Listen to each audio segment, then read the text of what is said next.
Yeah, I'm a big supporter of Governor Romney because if you look at, first of all, he's got the background to do a great job. He's got private sector experience, which I think is critically important.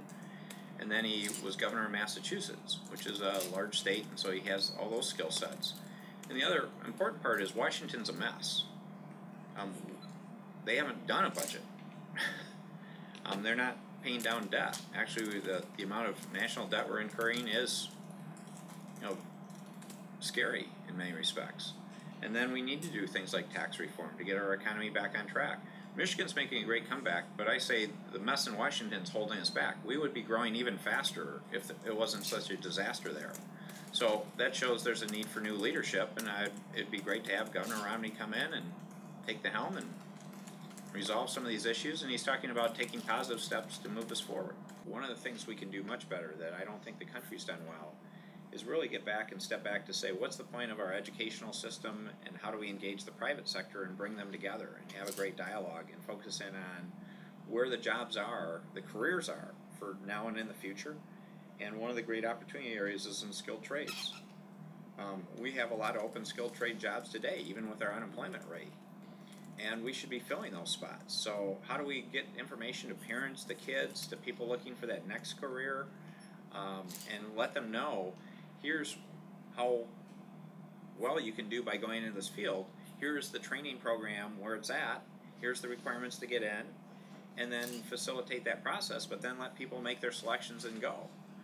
I think that's a huge opportunity.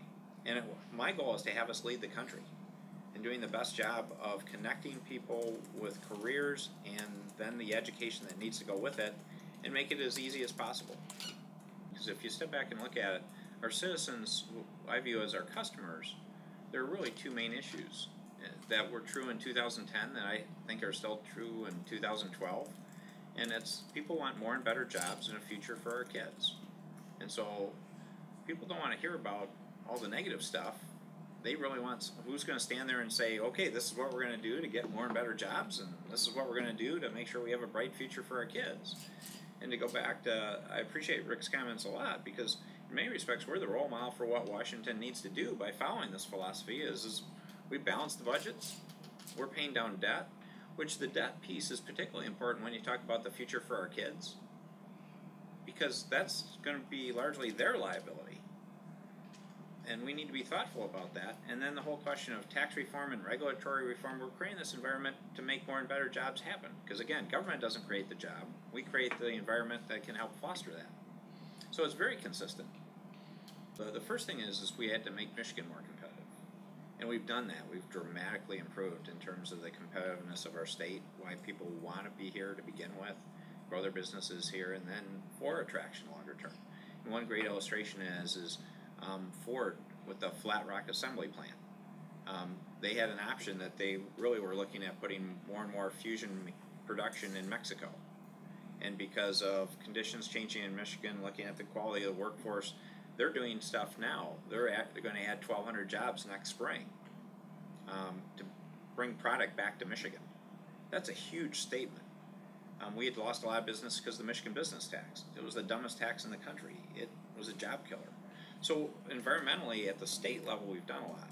Now what we need to do then is really focus in on communities, because again, the question becomes very specific. What do you do right here to make that happen?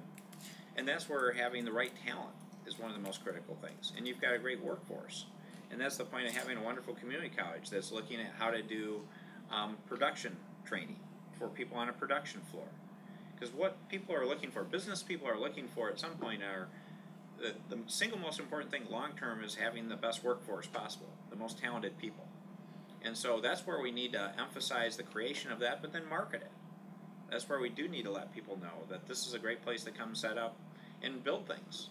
I say Michigan should be known, we need to be, made in Michigan needs to be something special, whether it be manufactured, whether it be grown or created in Michigan. And then we really want to see businesses that are going to export those products everywhere around the world. So I think you've got the seeds of doing that. Now we just need to continue and follow through and build on that base of the state getting its act together.